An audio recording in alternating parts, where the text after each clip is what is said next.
Capture it suddenly shifts to Greenland as it leave.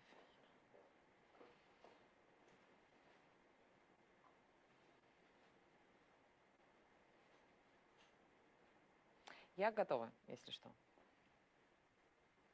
Я думаю, господин посол тоже.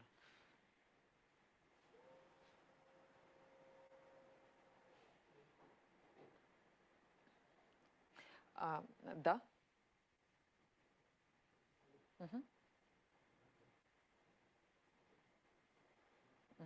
Ambassador, we are ready to start. 10 seconds. Great. What a beautiful studio you have. Not very snowy, but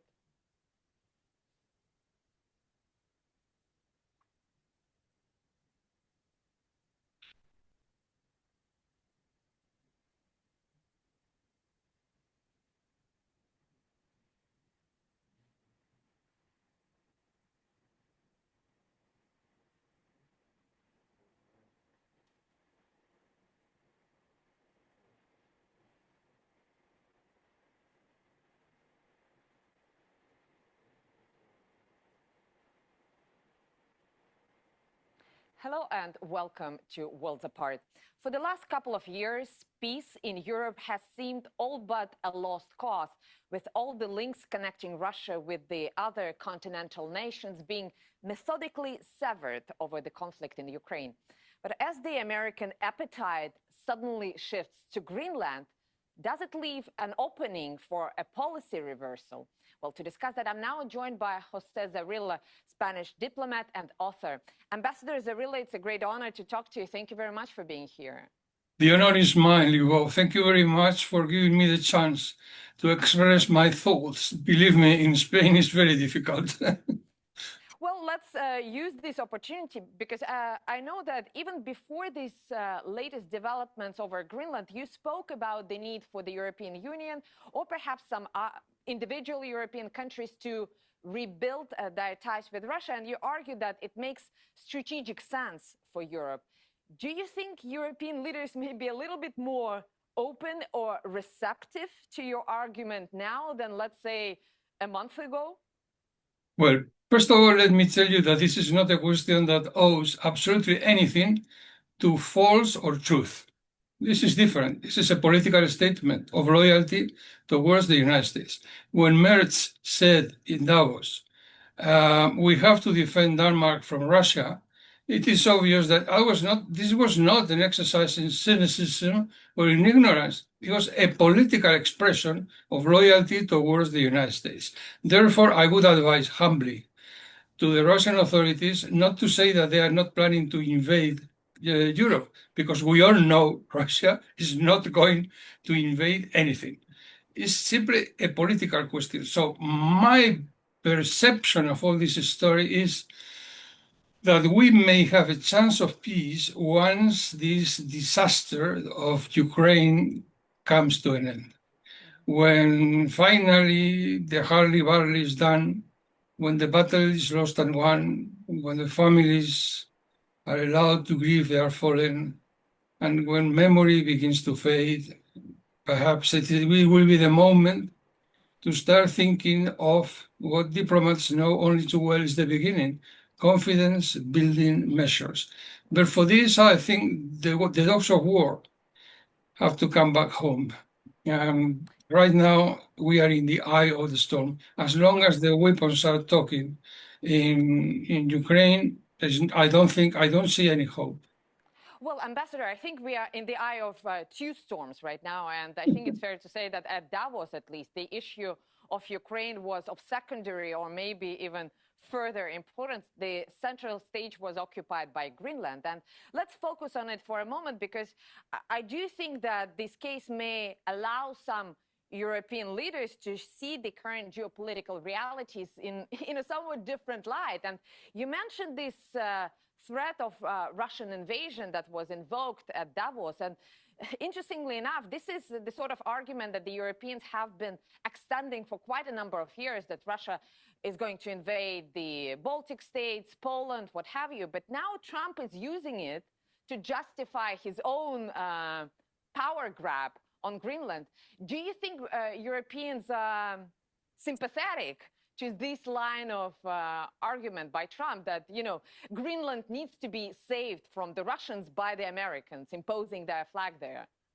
Well, I was very surprised to see that practically everybody in Europe stood behind Denmark. They were even willing to send troops to Greenland. It came as a surprise to me, but yes, I think this is one of the reasons why Trump backed down. Because it was good news, Finally, he gave up, and we have the hope of seeing the question enter into the realm of reason.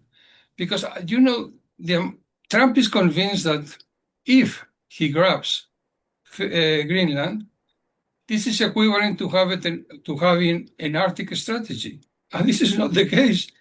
Nobody knows, but you see, Alaska, no less than Alaska, which happens to be in the State of the Union, doesn't have a single decent port, deep water port, and only has one icebreaker, whereas Russia has 40, and 7 of these happen to be nuclear power.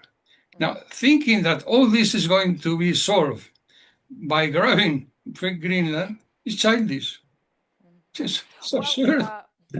I agree with you, and thank you for mentioning that Russia has a very extensive Arctic coastline, actually much more than we can develop at this moment, even though we do have the most formidable Arctic Sea Fleet at this point of time. But I think also, Trump's using this Russia threat argument is not only farcical, it's also perhaps a way of beating the Europeans at their own game. Because, regardless of how many troops they send to Greenland, it's not going to protect Greenland from the Americans rather than from the Russians.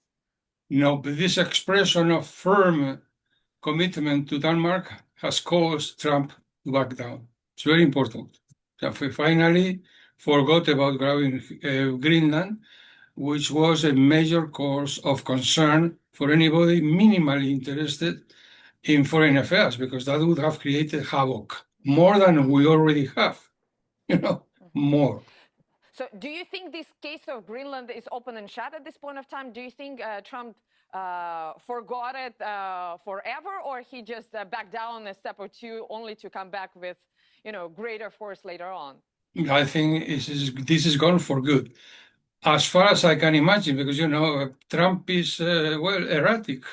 We don't know what is going to happen next, but in principle, it seems that yes, he has realized that it's not a good idea. There were voices in the United States speaking of impeachment.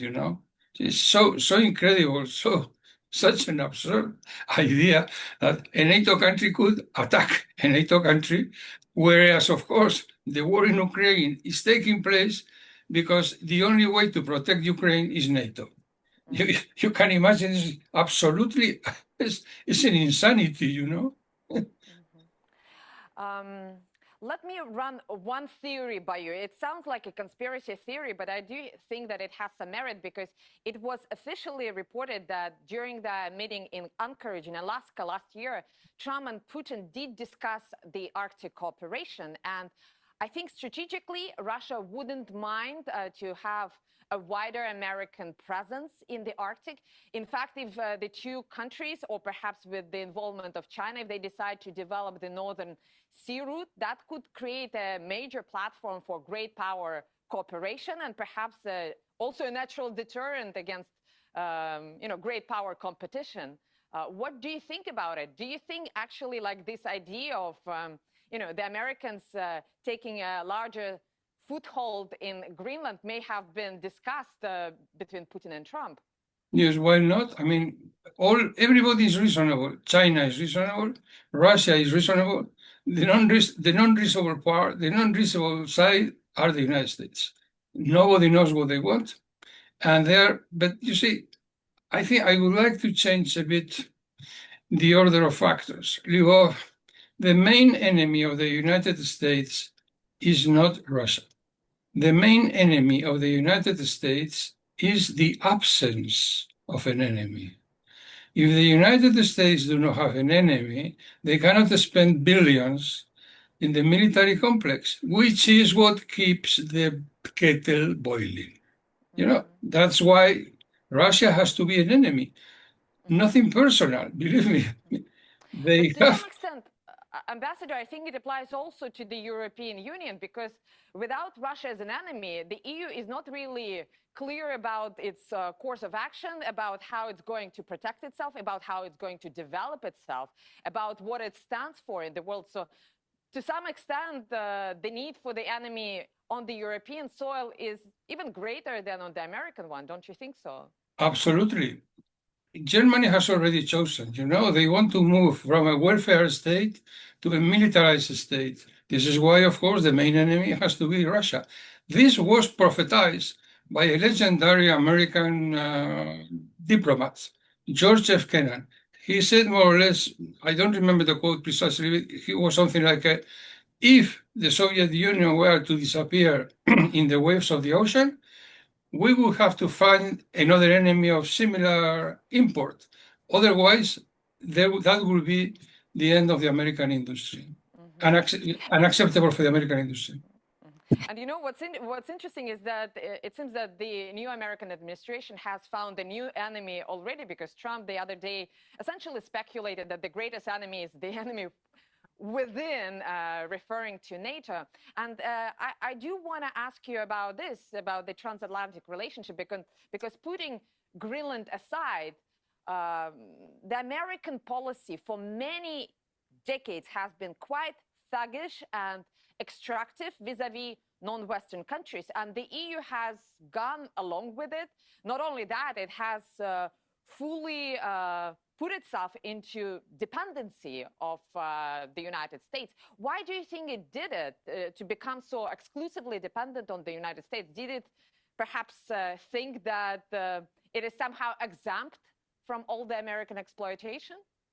Well, I think Carney is the Prime Minister of Canada, and he said it very well. Well, we comply, we humor the United States, because we thought that we would be spared from the treatment that the United States applies to others. But we have finally found out that we are going to be on the menu like any other, you know, like Vietnam was, Chile was, and Nicaragua was, you know, with the Contra.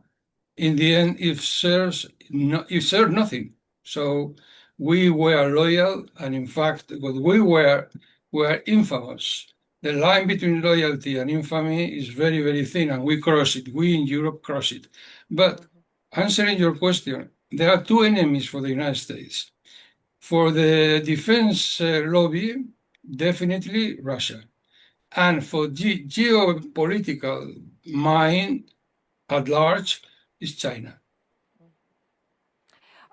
You mentioned the Canadian Prime Minister's speech at Davos, and everybody is celebrating him now. But what's lesser known is that before he delivered that speech, he actually went to China and signed a number of agreements there, including an agreement about strategic cooperation, about investment, about perhaps some areas of some other areas of cooperation. Don't you think that this is perhaps a little bit too gutsy? Because if there were to be more Chinese presence in Canada, I don't think the United States would react all that friendly to that. Well, you see, the United States cannot have the cake and eat it. So they will have to make a decision. This is 101 of international relations. If you cannot overpower your enemy, you find an ally. Remember Francis I in France in the days of the Renaissance? He was not able to overpower Charles V. He concluded an alliance with the Turks, you know, the Christian king. And this is 101 of international relations. This is basic. This is let's say, first course in international relations. What happens if you have an enemy of enormous, very important import, which is challenging you? What do? Find an ally. Well, Ambassador, I did take a couple of courses on international relations in America, by the way. But I think there is one thing is the theory of foreign policy, and another one is practice. And I think the major sort of precept of American mentality is that rules don't apply to them, and nobody else can have a cake and eat it too, except for them. So do you think that the exception still holds, though? Well, you have shown an outstanding perception. Asymmetry is the basis of all the American foreign policy. They can do what the rest of us cannot do. You know, and well, as a diplomat, I can tell you a personal story. So there was a meeting between a German delegation and an American delegation. So the Americans said, "You are doing this, and this with your cars. You cannot do it." So Germans are very serious people, reliable. they withdrew, and after some weeks came back and said, "We have been studying the situation, and well, this is what the United States, does." And the answer was, we were not discussing what we are doing. What we are discussing here is what you have to do. Well, that's a very poignant story, and that's true. Fortunately or unfortunately for the Europeans, that's still the state of affairs of the transatlantic relationship. Now, Ambassador, let's take a very short break at this point of time, but we will come back to this fascinating conversation in a few moments. Stay tuned. Ambassador, we have recorded roughly 15 minutes, so that leaves us with maybe 12, 13 more. Thank you very much. It's a great dynamic. I really enjoy it. Very good questions. Very good questions. Well, I have some more coming. I imagine. I have some more replies to you too. Я готова. 10 seconds.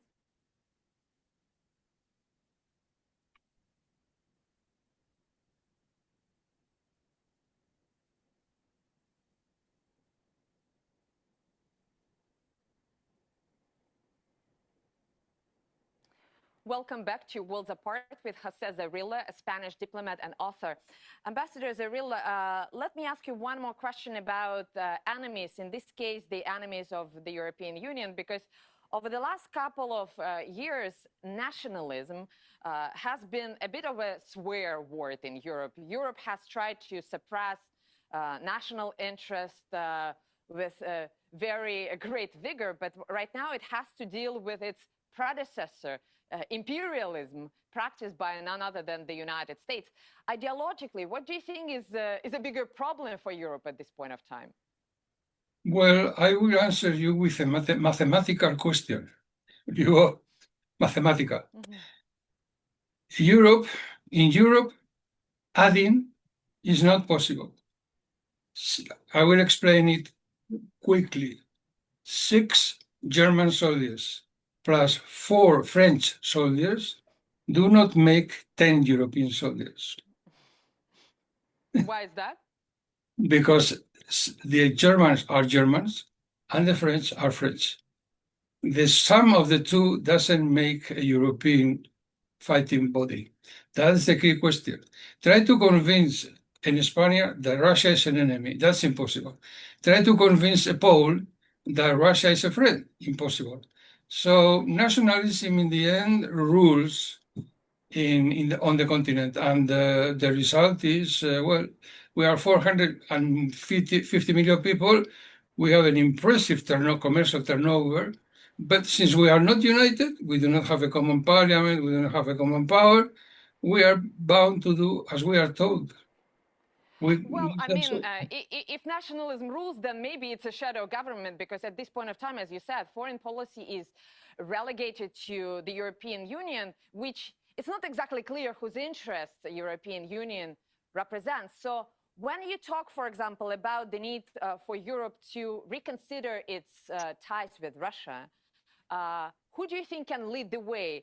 Do you envisage it in the form of the EU leadership, some individual European nations, or, I don't know, some other power? How do you see it? Well, this is the question of the mother of all questions. This is the mother of all questions. But I am convinced that once the war in Ukraine is over, things will start to become normal again. Right now, we are in a moment of, maximum hostility, Russia is winning, and well, that brings the European countries to despair because they invested so much in this, both political and capital, that to see it come to an end and implode is like a terrible tragedy. It's the end of times. So let's hope that finally some form of agreement is reached. And from that moment, very likely, say Italy and France, which are the closer to Russia, will give a step forward. Spain too, I hope, will give a step forward, and we go back to the normal days, which should be dictated. We should know it. You know, Bismarck said it. The union of Germany and Russia is good for us and for Europe. And whenever we broke this knot, it was bad for our two countries and for Europe. And he was absolutely right. And that continues to be the essence of the question. But only the United States, of course, insist on bleeding and weakening Russia, which is not in the interest of Europe. Simple, simple, simple. Well, I do agree with you 100%, but to some extent, it's not about Russia. It's not even about the United States. It's about how the European Union sees itself. I mean, its purpose, how it conducts its policy, whose interests it represents. And like there are more questions than answers on this front. Now, there is a slight hope in me that after, this little debacle with Greenland, that, some powers, political powers in Europe would come to their senses and understand that at the very least they need some, smidget of strategic autonomy and access to good energy sources in order to develop, in order to have some security in case their big daddy in Washington walks away or decides to attack them. Do you see any chance for a policy reversal on that front? How the Europeans, meaning the European Union at this point, conceptualizes itself? Well, quite frankly, with the people at the helm right now, impossible. Think of Kaja Kallas. Kallas is not received neither in Washington nor in Moscow. Kallas didn't know that China had been belligerent in the Second World War. Kallas had the daring to say it would be a good idea if Russia loses, because then we can split it into two or three different countries. Now, this is what we have at the helm of diplomacy in the European Union. With these people, how on earth can we expect any minimum, a modicum of a strategy? It's absurd, impossible. These people have to go. Now, we discussed a number of European countries. I do want to ask you a specific question about the role of Great Britain, which I think perhaps has done more than any other nation to stoke the Ukrainian fire.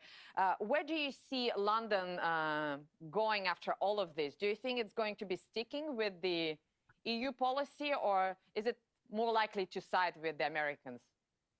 Obviously, the war comes to an end and peace again comes back to this tormented land of Ukraine. Very likely, England will have to assume that it has no longer the support of the United States. So if the United States decide to stop, they will stop. Don't forget it. Though it is true that, it's very historical. That should be the object of a different meeting.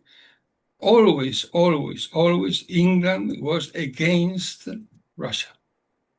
This is a very old story. Since the day Russia finally overpowered Sweden and Poland, immediately England saw the danger of a big power moving to the center of Europe. And that was up for them. That was a tragedy. They tried to prevent it at all costs.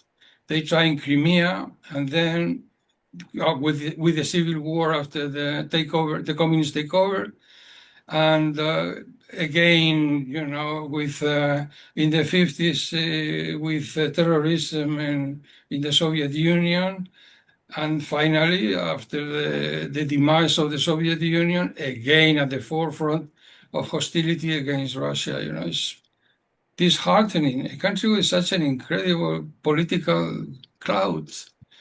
I don't know why they insist on a losing ground. It's a losing party. It doesn't make any sense.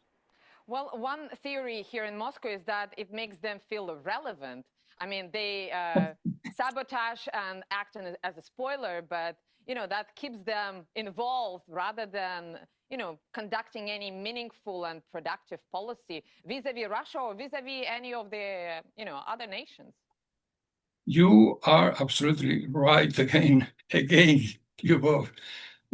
I suspected that heavily. I didn't want to say it, but that's the truth. That's the only way they have, to say, we are here, we exist. We are weakening Russia. We are helping you to weaken Russia. It is not true that we are no longer a big empire. We are something. We are the weakeners of Russia. Pathetic. It's pathetic, but that's the way it is. Now, Ambassador, and I do want to add some optimism to our conversation. And in one of your articles, you did write that no animosity is everlasting, that the Russian Empire was able to rebuild its ties with France after the Napoleonic invasion, that the Soviet Union created a strong economic partnership with Germany after World War II. What makes you believe that some resurrection of ties is possible right now, given the state of mind of the European leadership, which we have already discussed? Well, Lyubov, right now the situation is that we are in the midst of a civil war. The West is in the midst of a civil war. It's Russia against the rest of the West. It's Lorca against Anna Akhmatova. It's Don Quixote against War and Peace. This has to come to an end. Someone has to see it as I see it, Let's put an end to this absurd hostility and let's find again the unity of the West. Let's fight for the unity of the West. We are the same. Zapat, as you say in Russian, we are all the West. It's true that I don't agree that we are all the West, but I could agree that we are all Europe, that we are all part of Europe, and that we do all have a stake in the security of this continent. Not only that, I think that the same spirit that created War and Peace, Lev Tolstoy, is the one that created Don Quixote. That's my view. Let me ask you one last question. Even if this conflict comes to an end, Ukraine is still going to be a big rotting wound in the middle of Europe, with its economy destroyed, with its population traumatized and dispersed, with its political leadership delegitimized. And to some extent, it's a common security challenge. I mean, it's a major security challenge for Russia, but I think it's also a major security challenge for the European Union. Do you see any chance for any constructive, productive cooperation between the two, between Russia and the EU, in order to rebuild Ukraine, in order to put it back on its feet? Absolutely, it's inevitable. It's inevitable. This is what we have to do. That could be probably one of the common causes for both Russia and the European Union, the reconstruction of Ukraine, even if we disagree on the final cause, because for some of us, that's a clear American blunder, it's an unbelievable mistake and finally a total snafu. I don't know if you are familiar with the term snafu. Snafu is a military American acronym, and it means snafu is situation normal, all fuck up. Yes. That's not exactly Leo Tolstoy's language, though, right? Well, yes, I would like to. You asked me before something, and I would like, speaking about the sense of destiny of the United States. I'm going to quote a German philosopher which spoke after the First World War, and he said, The Anglo-Saxon spirit does nothing without moral grounding. The habit stems from the old Puritan spirit, which serves to provide it with a good conscience for the sake of profit and the exercise of power. I hope this answers your question. Well, there's a lot to think about, but for the time being, we have to leave it here. Thank you very much, Ambassador, for being with us today. Thanks to you, Leo. Thank you. Thank you for a lovely interview. Thank you. And thank you for watching. See you next time on Worlds Apart.